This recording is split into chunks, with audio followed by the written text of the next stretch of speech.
Fala galera, tudo bem? Guilherme Levi para mais um podcast Via de Saída. Você está em casa, guarda um tempinho reservado para a gente conversar, bater papo, pega algo leve para comer, senta, fica confortável e vamos para mais um podcast.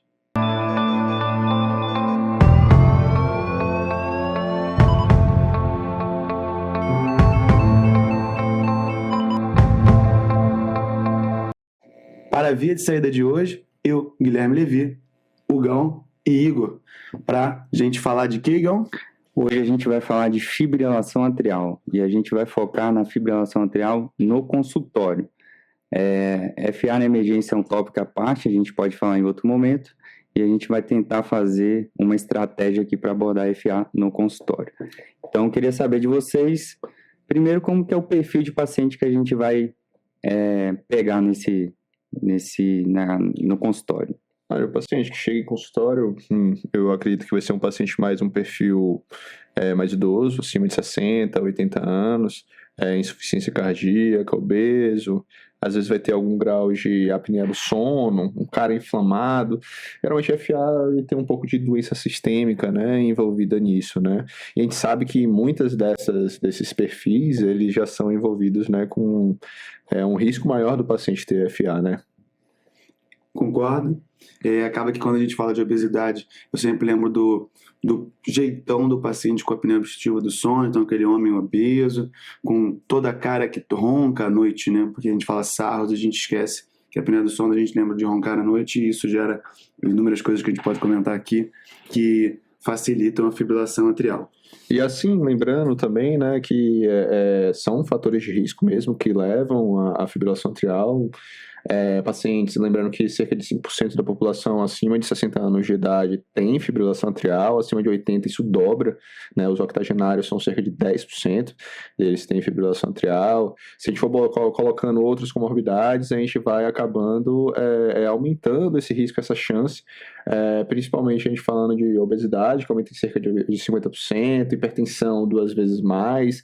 E assim, todas elas acabam dando a sua pequena ou grande contribuição para ali o átrio esquerdo, né? No caso, a sua fibrilação atrial. Exato, a FA ela não vem sozinha, né? Você vai ver o paciente com FA, ele tem outras coisas por trás, você tem que pesquisar essas comorbidades, esses fatores de risco. Lembrando também, a gente falou então de obesidade, falou de hipertensão, obesidade pelo estudo de Framingham, clássico, né? Aumenta em 50% o risco de FA. Muito bom. Hipertensão aumenta 2 vezes o risco de FA. Tem hipertiroidismo, você tem que pesquisar. O uso de álcool é muito importante, que é muito comum. O álcool é uma coisa comum no dia a dia nosso. Então, social. Social, exatamente. E muitas vezes quando a gente fala FA com álcool, a gente pensa que é o paciente etilista, o paciente que usa doses altas de álcool no dia, mas não, a FA, mesmo com doses pequenas, ela já tem uma associação com aumento de risco de desenvolvimento de FA. Isso, e não é só no Holiday Heart, né? A gente tem que pegar, né, que esse paciente, o álcool, existe uma cardiotoxicidade, né? Esse aumento é um aumento grande, logo após a primeira dose de álcool já você tem um risco muito maior de desenvolver a fibrilação atrial. Então, assim, todo esse perfil de paciente, quando ele entra no seu consultório, a gente tem que estar atento que aquele cara tem um risco de FA. E lembrar que muitas vezes a FA, ela é uma consequência, né?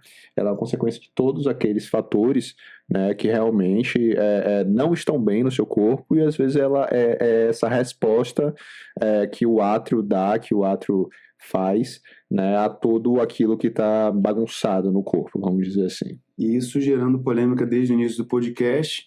Várias vezes o paciente que vai chegar no seu consultório falando que bebe aquele vinho, 2 taças por dia, e várias vezes... Não faz bem, doutor? Você vai ver se faz bem ou não. Só por dia. Fica como se fosse muito bom, né? E aí a gente desmistifica isso um pouco. A gente vê vários trials, né? Vários estudos que mostram alguns benefícios em outras circunstâncias, mas pensando em fibrilação atrial, de forma alguma tem benefício. Então, principalmente para aquele clínico que gosta de falar para o paciente usar álcool todo dia, doses pequenas, nunca estimule, tá? Mesmo em doses pequenas todo dia, a gente aumenta o risco de fibrilação atrial bastante coisa, e a gente vai ver que é importante. Tá ótimo. Então a gente já meio que viu o perfil do paciente que a gente vai pegar no consultório, e a gente vai ter que tentar traçar uma estratégia para não deixar passar nenhum ponto aí nessa abordagem. E aí, para tentar ajudar a gente nessa estratégia, de acordo, baseando aí na diretriz da ESC de 2020, que foi a que estruturou. Na verdade, são coisas que a gente já sabia, mas que meio que a gente agora tem um mnemônico aí para seguir, que é o famoso CC2ABC. CC2ABC, aportuguesando, né? Então, tem gente que gosta, tem gente que gosta, tem gente que não gosta, tem gente que fala que não ajuda, mas na prática a gente vê que até que ajuda a raciocinar. Tá vendo? Não ajuda a raciocinar, tô brincando. Então, eu gosto. Eu também gosto, eu acho que ficou bem estruturado. Então, o primeiro C é confirmar o diagnóstico de FA. Confirmar o diagnóstico de FA, a gente confirma pelo eletro de 12 derivações e a FA durando mais de 30 segundos. E aí a gente pode falar um pouco, se vocês quiserem, entrar no tópico do tempo. Então, assim, a caracterização, só para lembrar, galera, da fibrilação atrial no eletrocardiograma é uma atividade atrial rápida e desorganizada. Isso daí tem que estar muito bem consolidado na cabeça de todo mundo, porque muitas vezes a gente olha um eletrocardiograma e às vezes a gente pode acabar olhando e pensando, isso aqui é um flutter, né? Porque às vezes é um FA mais grosseiro, um FA ali no momento inicial. Aí se você observar bem, o flutter ele é praticamente, né, esquizofrenicamente regular. Essa fase é tudo. É uma atividade muito organizada. Olha a onda do flutter pensando nessa frase. Isso. Enquanto a fibrilação atrial não, ele existe uma irregularidade, existe uma atividade, você vai observar a amplitude da onda e o tempo da onda no seu eletrocardiograma.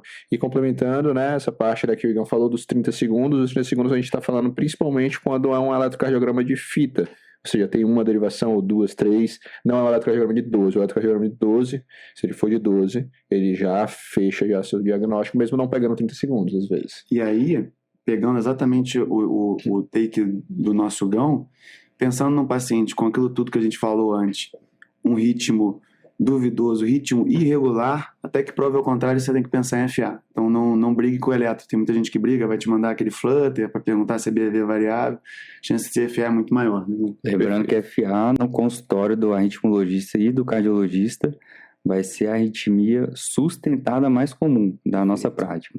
Não é a arritmia mais comum é extrasístole, mas sustentada vai ser FA.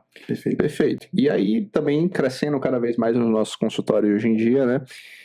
Que é uma classificação em que a gente ainda está tentando definir melhor, né? A gente tem a da FA subclínica. É aquela FA, né, assintomática, o paciente não sente sintomas, em que ela aparece geralmente por períodos um pouco mais curtos, ou que pelo menos eles não são identificáveis inicialmente nesses padrões que a gente falou, da ECG de 12 derivações e no ECG de fita acima de 30 segundos. Muitas vezes eles são pegos pelos dispositivos vestíveis, né? Relógio, marca-passo. Exato. Perfeito. E aí a gente vai acabar vendo essas situações chegando cada vez mais no nosso consultório. A gente sabe que a evidência ainda está em construção, né? Saiu aí, né, bem recentemente o NOAA, o Artesia, isso, perfeito.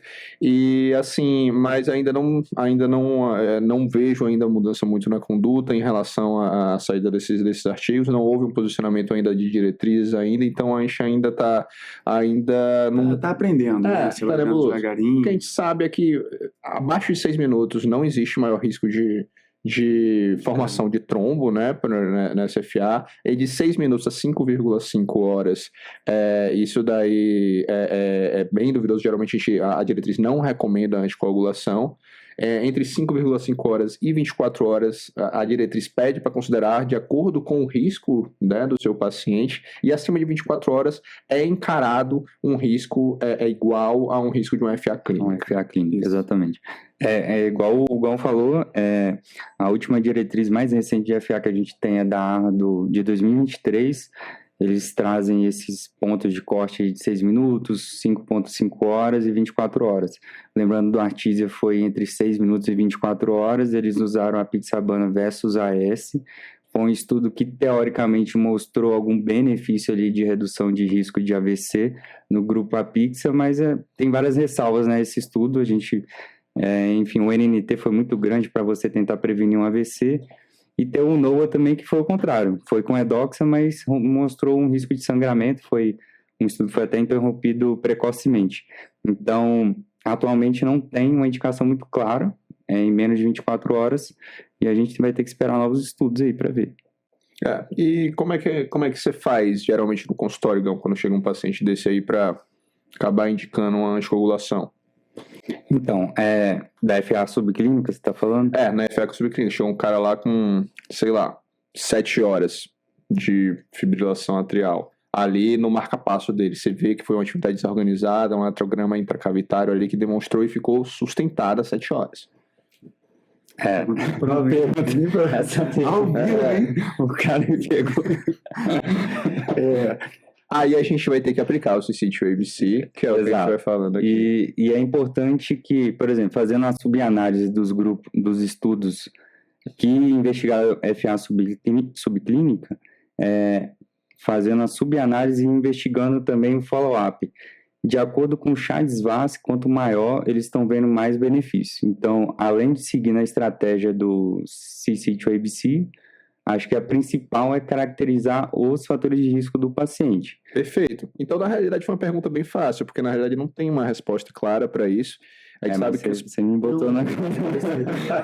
Eles fizeram uma subanálise do Artesia e a gente tem um Charles-Vasse de 4 para anticoagular nesse grupo. Eles fizeram um subgrupo somando qual seria esse alto risco. Eles botaram como um Charles-Vasse de 4, um número mágico para anticoagular esses grupos, né?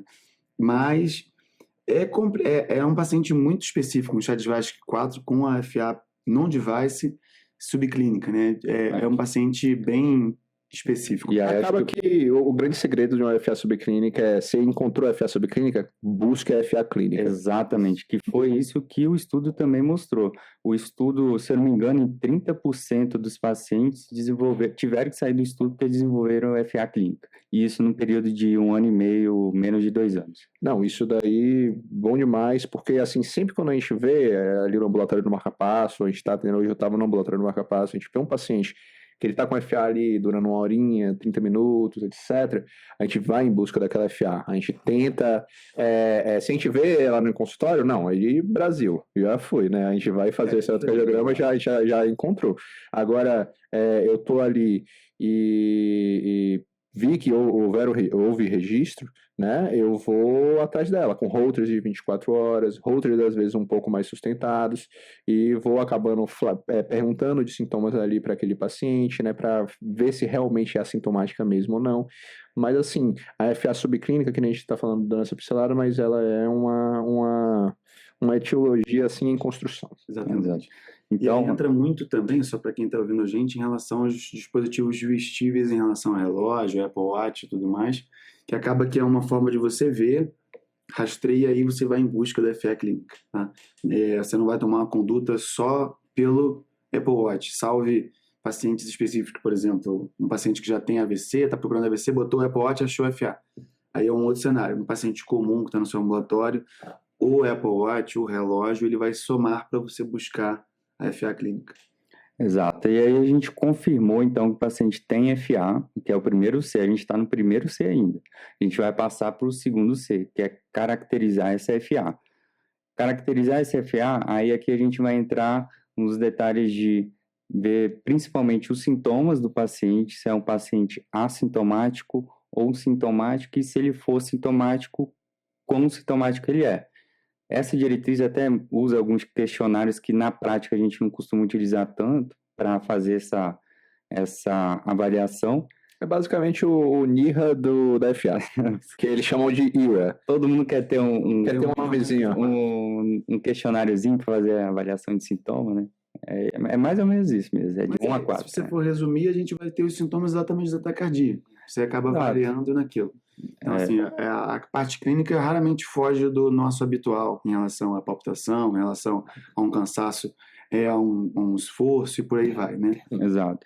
E O outro na verdade, ficam 4 S's, né? Que seria os sintomas, a gravidade desses sintomas, o stroke risk, que é o risco de AVC, que a gente vai avaliar principalmente pelo Chades-Vasque. Chades-Vasque. Esse aí está bem consolidado, todo mundo já bem ciente. Mas quais são as letrinhas mesmo do Chades-Vasque? Acho que colocamos, mas talvez tenha uma turma que pode estar escutando a gente que não lembra de todas as letras. Acho que vale a pena a gente dar uma olhada nisso. Tem os 2-2, né?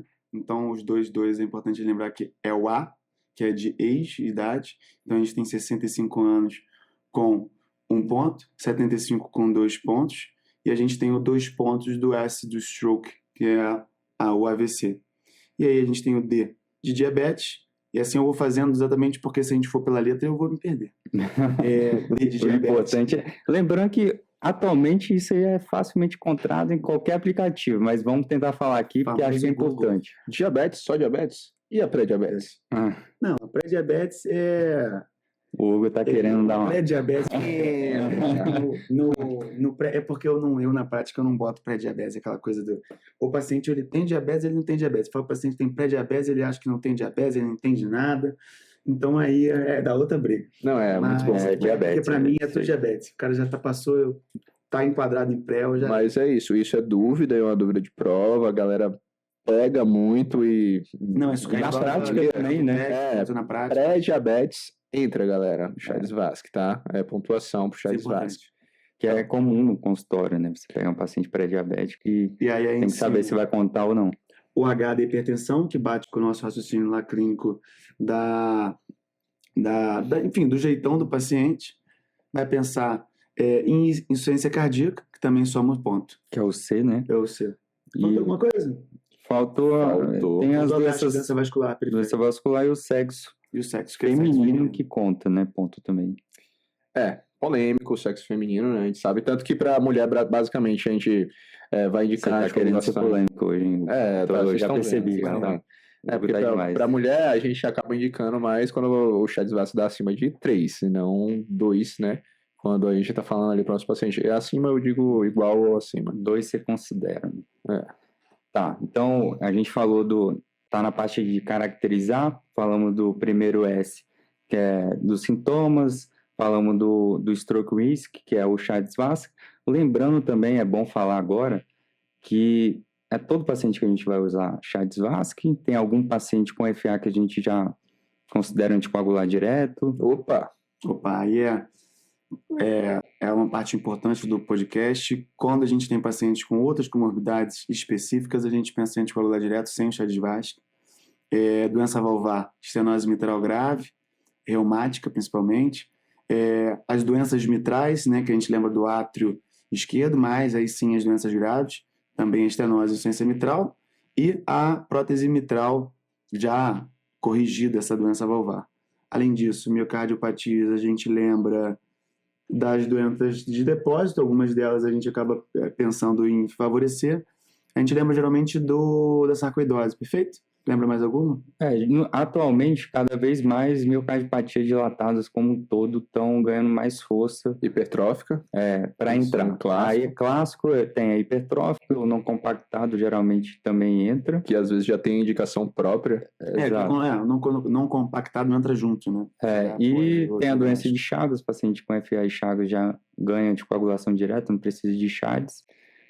Mais algum que vocês lembram? E acho que a gente sempre tem que estar balanceando, né? Eu acho que a gente citou bem aí as miocardiopatias que a gente já ganha indicação direta, mas a gente sempre tem que estar contrabalanceando o Chades-Vasque com o risco de sangramento do paciente. A gente tem que lembrar de fazer o cálculo do Hasbled, né, que é também super fácil para a gente estar lembrando, mas lembrando que o Hasbled ele não contraindica a anticoagulação, e o Hasbled, a grande maioria dos seus fatores são fatores modificáveis, em que a gente vai aplicar eles justamente para a gente atuar sobre os fatores modificáveis e reduzir o risco de sangramento daquele paciente em relação à sua anticoagulação. Exato. Então tá, a gente falou do risco de AVC, falamos dos sintomas. Outro ponto que a diretriz traz nesse S de caracterizar seria o substrato para FA. O paciente que já tem um aumento de átrio esquerdo, o paciente que tem uma fibrose do átrio esquerdo, também já entra como um fator de risco, alguma cardiopatia estrutural. E aí depois a gente pode passar para o tratamento em si, né, que é o 2ABC, tratar, e divide o ABC. A base do tratamento da FA, antes de falar de qualquer controle de ritmo, de frequência, a base do tratamento da fibrilação, o que vai mudar realmente, move mortalidade, qualidade de vida no futuro, para o paciente não ter nenhum tipo de sequela, é a anticoagulação. Certo? Vocês querem entrar nesse ponto? Quer falar mais alguma coisa? Eu nem acho que vale tanto a pena falando de anticoagulação, né? A gente tem vai ter o Chades-Vasque. Pensando nos que não têm indicação do Chades-Vasque, a maioria deles vai ficar com o Marevan, pensando nas doenças mitrais propriamente dito. A gente tem um trial que não libera novos anticoagulantes nesse cenário, então a gente vai usar o Marevan, vai fazer o controle de NR, muitas das vezes pela prótese vai ser de 2,5 a 3,5. E aí, nas outras doenças, pensando no FA com Chagas, por exemplo, vai de 2 a 3 da mesma forma, mas a gente não vai usar o Chades-Vasque. E aí, a gente entra num cenário legal, que a gente pode falar de vários trials, mas talvez não vale a pena a gente destrinchar todos eles, são os novos anticoagulantes orais, né? A gente vai falar da dabigatrana, rivaroxabana, apixabana e adoxabana. Como é que é o nome dos trials? Então, Rely a gente tem que vai falar sobre a dabigatrana. Foi o primeiro estudo, na verdade, de todos os doutores, né? E aí, a parte legal que foi o primeiro, né? Então a gente vê os erros de primeiro e vamos pro segundo, né? O Rely, a dabigatrana, tem o Rocket AF, que é da rivaroxabana. Engage. Tem o Engage, que é o doxabana, que seria o último a ser lançado, que também já faz um tempinho, a gente acha que não, mas os docs já estão aí, já tem bastante já são tempo. genéricos, né? Apesar de não essa realidade. E tem o Aristótle, que é da apixabana. Então, esses foram os grandes estudos que compararam os docs especificamente com a varfarina e incorporou eles na prática, que mostrou aí a maioria redução de inferioridade de redução de AVC. Coisa importante, né, um dos recados mais legais que aí eu sempre lembro da RIA, não tem como, que é a relação entre a anticoagulação e o controle. Quando o Marevan você vai fazendo o controle dessa forma, de 2 a 3, de 2,5 a 3,5, você tem uma forma do paciente ir lá no ambulatório, fazer o check-up, ver os exames e controlando. Nesses novos anticoagulantes, não precisa de um exame de sangue, né? Mas esse paciente não pode ficar à vontade, não precisa nunca mais voltar para você. Então a gente tem que lembrar, por exemplo, também de fazer um controle da função renal, para a gente avaliar o clearance de tempos em tempos. Tem um bizu, que é uma forma mais prática, né? Lembrando que todas as diretrizes, ou melhor, todos os trials fizeram um cálculo dessa dose de anticoagulante a partir do Crocroft Count, que fizeram a conta da função renal. E aí a gente faz uma conta a meio termo, que é o clearance dividido pela idade, que a gente vê em tempos, por exemplo, a gente tem um clearance normal de 100, o paciente tem idoso, 80, 70 anos, a gente vai acompanhando ele por esse tempo. Em relação ao clearance, pela idade. Dando um exemplo mais fácil, ele tem um clearance de 60, ele tem 60 anos, você acompanha ele de 1 ano em 1 ano, exatamente pelo tempo. Tá? E aí, vocês falariam mais alguma coisa da anticoagulação? Acho que o clearance, se atentar, na realidade, cada droga vai ter sua especificidade para o ajuste, né, da própria medicação. Dependendo da droga, entra outros fatores, né, peso, idade também. Perfeito. E acho que é um componente que pode ser discutido em uma outra situação, mas, enfim, atentar-se aí para a bula e para os grandes estudos pivotais, o que eles recomendaram aí para os ajustes para cada droga. Mas, enfim, basicamente, na atualidade, a gente acaba, dando um grande resumo, a gente acaba resumindo o Marevan, a gente acaba indicando mais para aqueles pacientes com FA valvar. A FA valvar, lembre-se de estenose mitral moderada a grave, com fibrilação atrial, e próteses mecânicas, que vão acabar ficando com isso daí, né, o Marevan, e basicamente a gente acaba indicando o DOAC para todas as outras ocasiões. Revendo o que eu falei há 30 segundos atrás, falei errado, que eu fui falar da idade, acabei aprendendo a idade. É o clearance dividido por 10. Então você tem um clearance de 60, você divide por 10, são uma avaliação de 6 em 6 meses. Você tem um clearance de 30, ou seja, o clearance mais baixo dividido por 10, você faz uma reavaliação em 3 meses, e por aí vai, corrigindo o que eu falei anteriormente. Ótimo. Então, a gente fez esse A do tratamento, do ABC, a anticoagulação, a gente definiu bem, basicamente você vai ver o perfil do seu paciente e indicar qual anticoagulante melhor para ele. Tá? E aí o grande objetivo é mitigar o risco cardiológico. Claro que ele não zera esse risco, tá? Mas ele com certeza é um grande atuante nisso. E aí a gente parte para o B, que é o melhor controle dos sintomas. Better symptoms. Exato. Até esqueci de falar na caracterização, que aí agora eu lembrei que são 4 S, eu tinha falado 3. O outro S é os sintomas relacionados à carga de FA, o burden de FA. Então, às vezes o paciente tem um FA que ela fica pouco tempo, dura pouco tempo, tem pacientes que têm FA que dura mais tempo, tem término espontâneo, também isso tem a ver com a relação com os sintomas.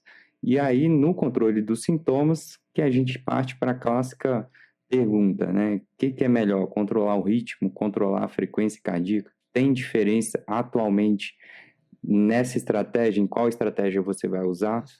O que a gente pode começar a falar? O podcast começa agora para o especialista. Olha, isso daí dá muito pano para manga. É uma situação em que é uma construção do conhecimento em que a gente vai estar entrando, né? Na realidade, tiveram alguns estudos. Tudo começou em 2002, quando o Hugo estava vendo a Copa do Mundo, que o Brasil foi campeão mundial, pentacampeão. O estudo é firme. Estudo é firme, New England, a gente...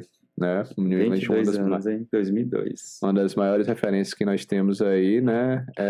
Acabou testando, né? Em pacientes que tinham fibrilação atrial, entre o controle de ritmo e o controle de frequência, e eles acabaram avaliando basicamente MACE, né? Major Adverse Cardiovascular Events.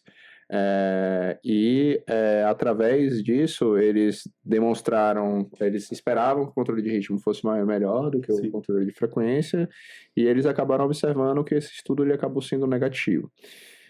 Foi um estudo grande, tá? Um estudo com 4.000 pacientes, né? Bastante gente. Bastante gente, mas tinha algumas coisas que ainda estavam por vir, né? Tratamento, era um tratamento daquela época, né? Ainda não existiam os DOACs, inclusive.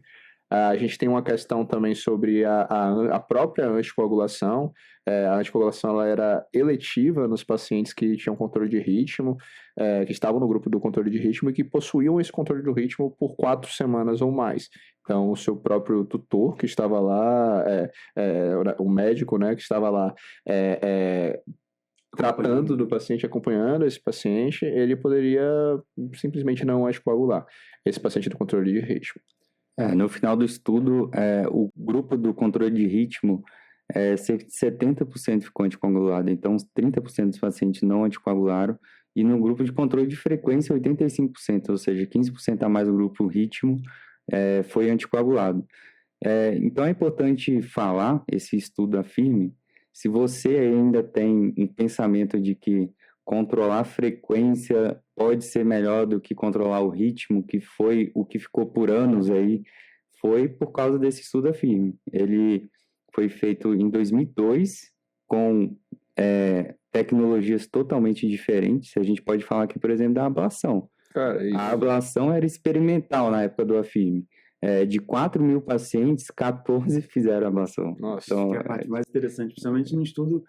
Você está pensando no melhor cenário, né? Exato. Hoje em dia, com ablação e ablação com diversas técnicas, eu acho que fica meio inviável você tentar usar esse tipo de estudo para prática atual. Então, a gente está criticando o estudo aqui não pelo estudo em si, mas é porque a gente tem que relacionar o estudo com a época em que você está.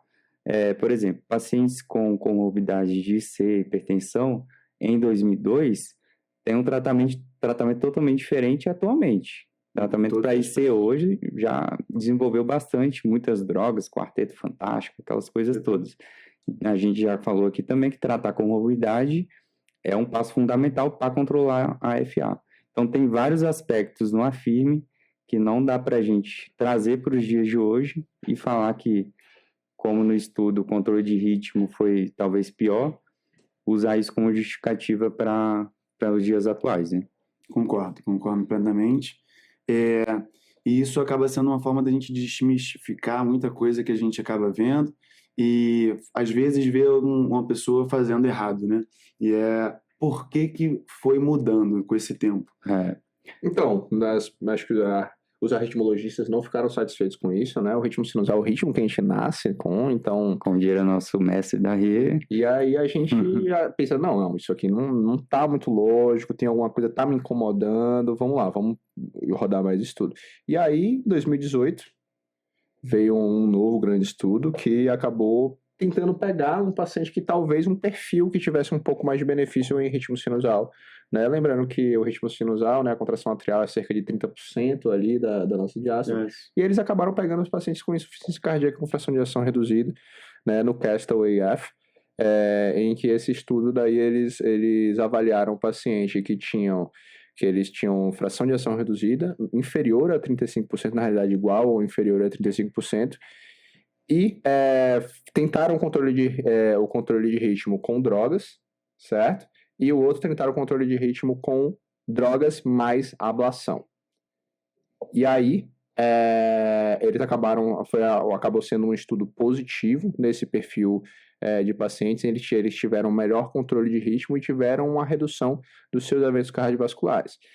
O CASTLE foi um estudo que não teve um N tão grande assim. Foi um N menor, foi um N de 363 pacientes. Nossa. E uma das coisas que é interessante... O cara gravou o N do CASTLE-AF. Do CASTLE, o CASTLE, que é o Castelinho.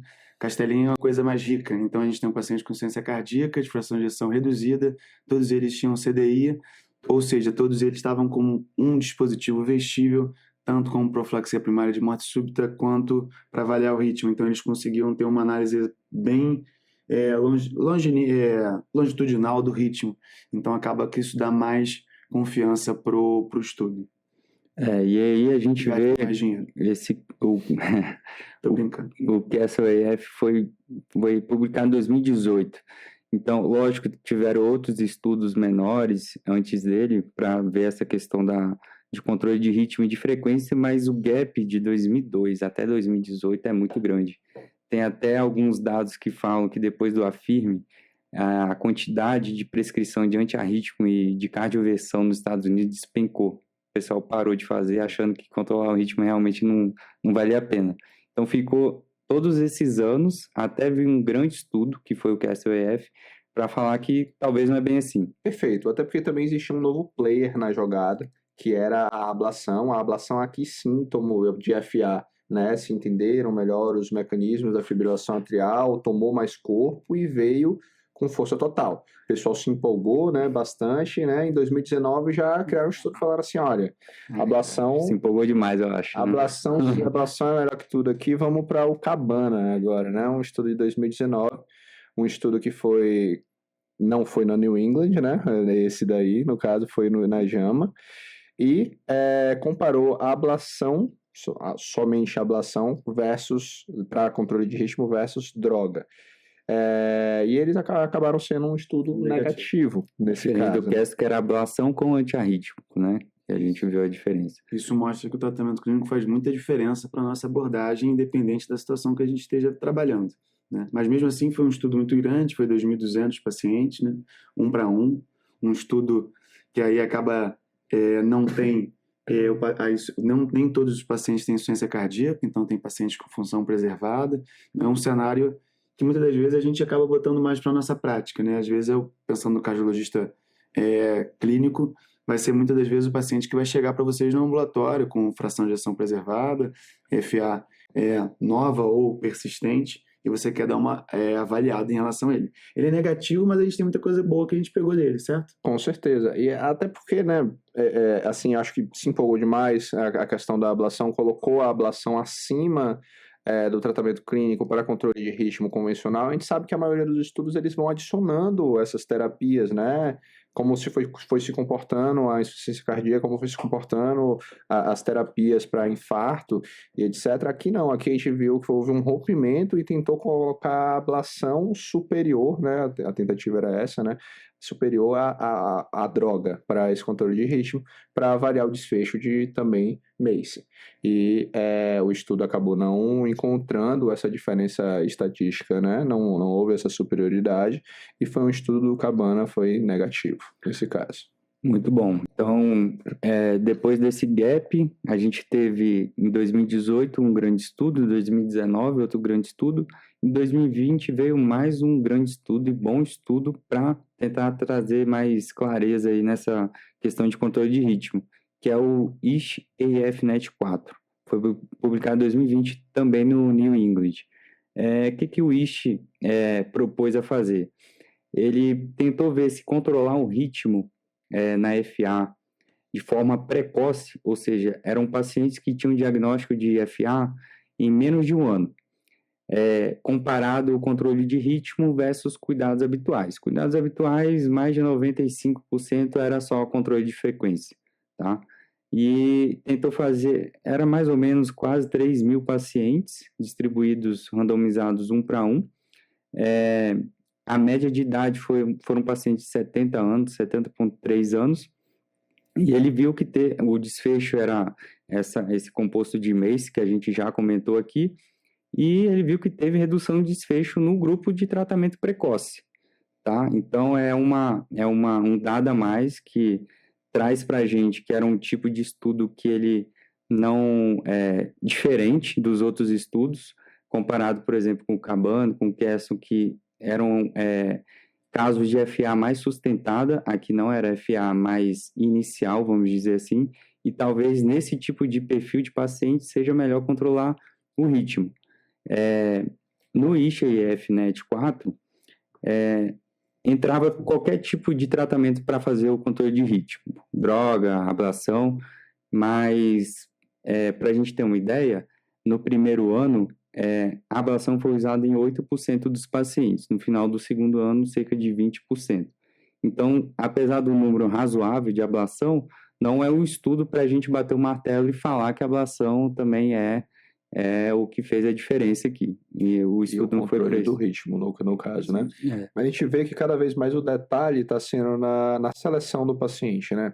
A gente observa que realmente naqueles pacientes com insuficiência cardíaca, fração de ejeção reduzida tem um benefício, aquele paciente que talvez tenha um FA um pouco mais precoce, se a gente for agressivo nesses pacientes, a gente consegue ter esse benefício também, ganhar esse benefício do controle de ritmo, e a gente acaba tendo a ideia e vendo, né, que a FA acaba gerando mais FA. E essa perpetuação da fibrilação atrial pode ter uma diferença realmente nesse desfecho de conseguir realmente ganhar o controle do ritmo, e eu acho que o ISH-AF-NET foi muito feliz na sua seleção de paciente, na sua metodologia, o que acabou acarretando realmente nesse benefício, né, de 28% de redução. E ele respondeu uma pergunta muito... era uma resposta que realmente a gente precisava, porque quando a gente fala, da mesma forma que a gente segue o mnemônico aqui atrás, para tentar entender a fibrilação atrial e tratá-la, a gente entende que vários desses estudos que a gente está falando, a gente pega FAs em momentos diferentes, e todos eles, a nossa ideia é evitar que a gente tenha uma quantidade de FA grande, exatamente para a gente melhorar o desfecho desse paciente. Eu acho que esse tópico é muito importante porque a FA é uma doença progressiva. Até na conclusão do estudo do ISH-AF-NET4, o autor coloca como a FA como uma doença progressiva e tem que ser reavaliada. Então, se a gente pegar dentro da fisiopatologia, vamos dizer assim, tem o substrato, tem os triggers, e a FA, ela teoricamente não tem uma cura, pelo menos atualmente não existe isso. Ela tem controle, e quanto mais precoce a gente tratar, melhor. E aí, pegando um gancho também em relação a isso, que a gente não chegou a falar no início, mas atualmente, quer dizer, antes a gente classificava a FA como tempo de duração, né? Tinha aquele tempo de duração da FA paroxística, que era menos de 7 dias, a FA persistente, paroxística persistente, que era até 12 meses, a de longa duração, exato. A FA permanente, que é aquela FA que você assumiu que não vai controlar o ritmo.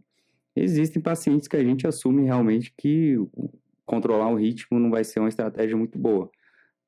Pacientes com cardiopatia estrutural muito avançada, com um átrio esquerdo muito mexido, fibrosado.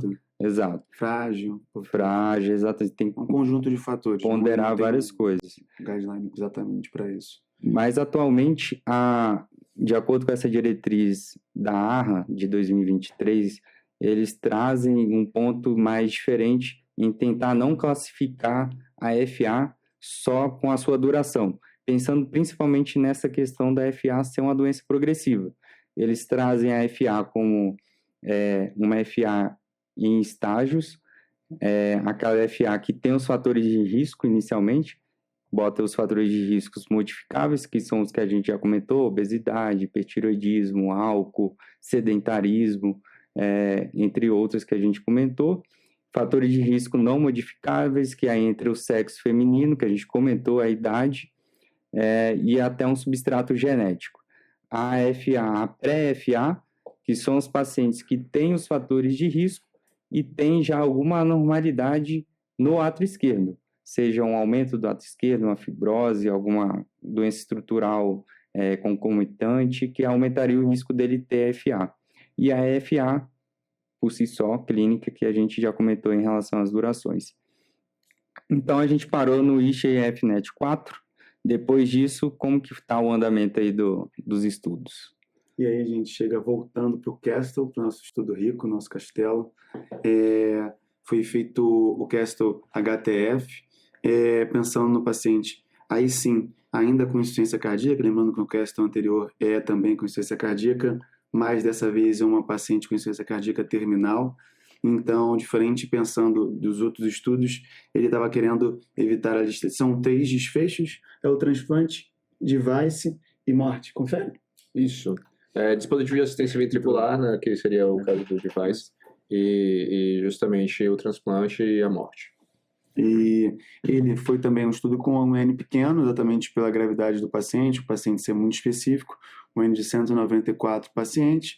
Foi, mais uma vez, um estudo positivo em relação a gente fazer a abordagem da fibrilação atrial para controlar ritmo, aí sim, com a ablação por catéter.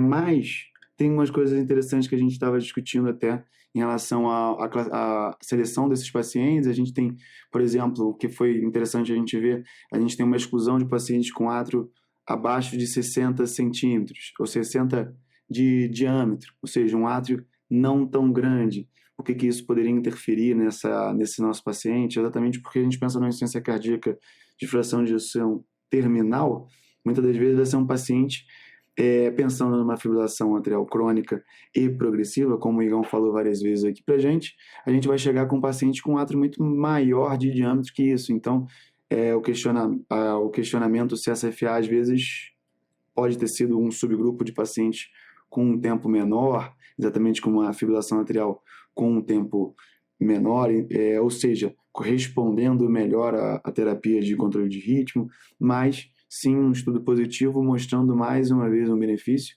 mas como a gente sempre discute, a gente falou de vários estudos, a gente tem uma importante responsabilidade de indicar e enquadrar o paciente no nosso estudo da melhor forma e selecionar ele. Então, quando você recebe esse paciente no seu consultório, você tentar encaixar ele em algum das nossas evidências, exatamente para a gente poder ter o melhor resultado. Porque a gente vai ter um monte de coisa na mesa e às vezes a gente usa uma evidência no paciente errado e não tem o resultado que a gente queria e a gente bota a culpa no método, por exemplo. O que vocês acham?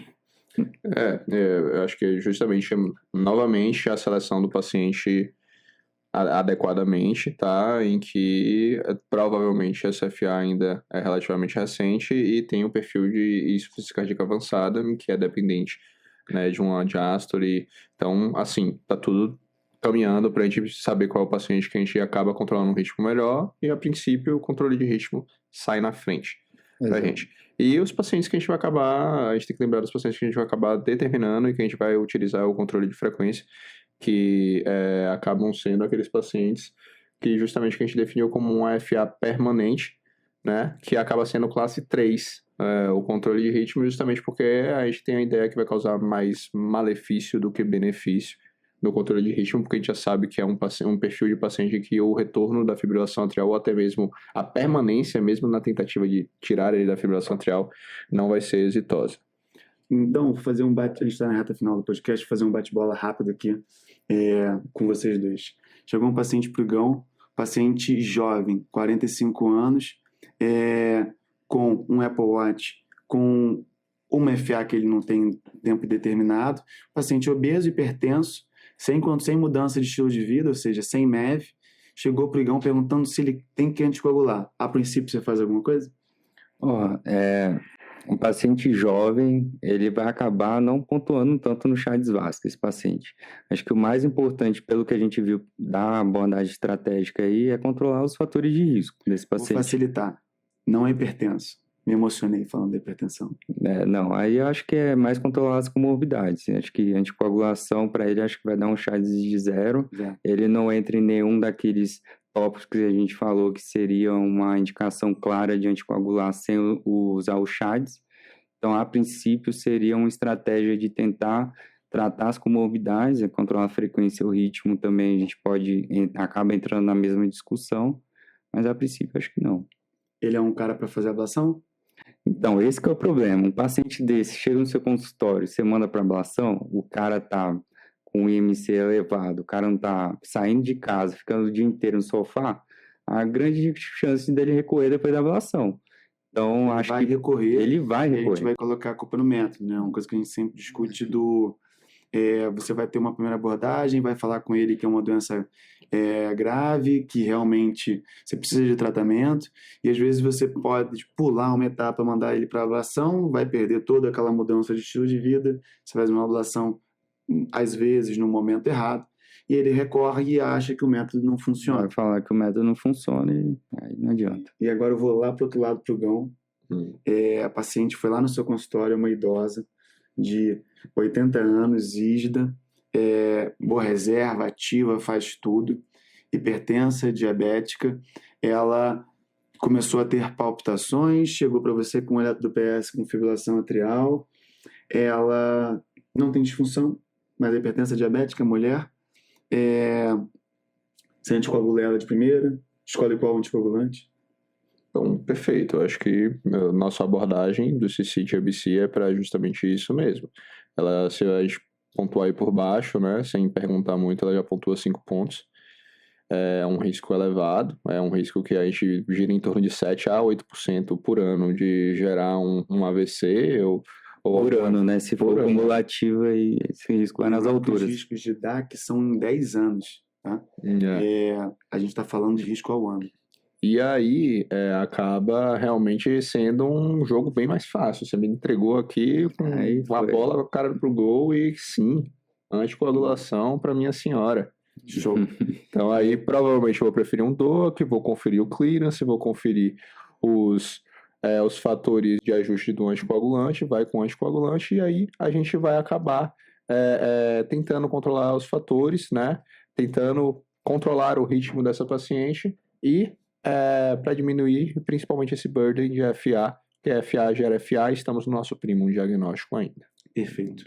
E aí, seguindo nosso bate-bola, vamos começar a dificultar.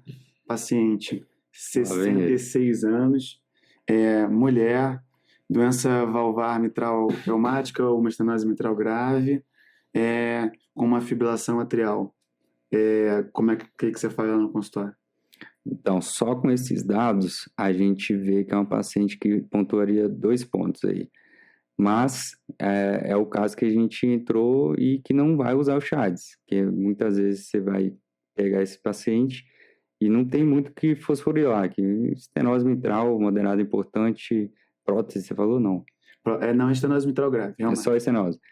É anticoagular, né? E no caso aqui não tem escolher a opção, só tem a varfarina mesmo. E acho que esse aí também foi tranquilo. Não, agora eu vou dificultar pra gente ir pro quarto, pro bate-bola pro Gão. Não é bem dificultar que o Gão vai tirar de letra, mas paciente também da mesma forma, idoso, 78 anos, homem, obeso, diabético, dislipidêmico, doença renal crônica avançada, que apresenta sangramento na fístula. Só precisa dar um apanhado, não precisa entrar nos trials, não. É um paciente que te gera complicação para anticoagular? E gera dúvida de não anticoagular? Então, é aquele negócio. Ele tem indicação de anticoagular, vamos controlar os fatores, que são fatores que podem ser ajustáveis a respeito dessa anticoagulação dele e ajustar a dose. Mas não, sim, ele tem a indicação da anticoagulação dele, independente dessas comorbidades daí, por conta da sua fibrilação atrial. Certo. Lembrando de essa só vai saber quem ficar até o final do episódio, hein? Você sabe, Hugo, quantas vezes um idoso tem que cair para gerar um hematoma secundário ao anticoagulante e você interromper esse anticoagulante? Isso foi questão do nosso concorrente, né, esse ano aí. Sério? Eu não sabia. Eu falei foi um trial chinês. É um trial muito antigo. Não é nem muito antigo, mas é um trial chinês que ele fez uma avaliação dos pacientes em ambientes relativamente controlados, realmente idosos. Lembrando que na China a gente tem... não é a mesma coisa, por exemplo, Copacabana com a pedrinha portuguesa ali, que você cai uma vez e acabou tudo. É um chão mais controlado, são placas mais estáveis e tudo mais, é um chão com menos buraco. Mas aí eles fizeram a conta, você tem que cair mais ou menos 80 vezes o idoso para ter um sangramento. Então você não tem nenhum paciente... Eu acho que eu vi outra, então. Que você contraindica anticoagular. Então, assim, por eles, você anticoagula todo mundo. O que eu vi, o que me espanta agora é saber que tem outro estudo, então, porque não tem só um. Mas o que eu vi, na verdade, acho que não era nem relacionado a FA, mas era uma anticoagulação, acho que por TEP, mas um idoso tinha que cair cerca de 300 vezes no ano para gerar um hematoma. Não. Então, assim, você considerar não anticoagular o paciente pelo risco de sangramento, eu acho que tem que ser assim, um risco muito alto, considerar outras coisas, porque o benefício de anticoagular um paciente que precisa é muito maior.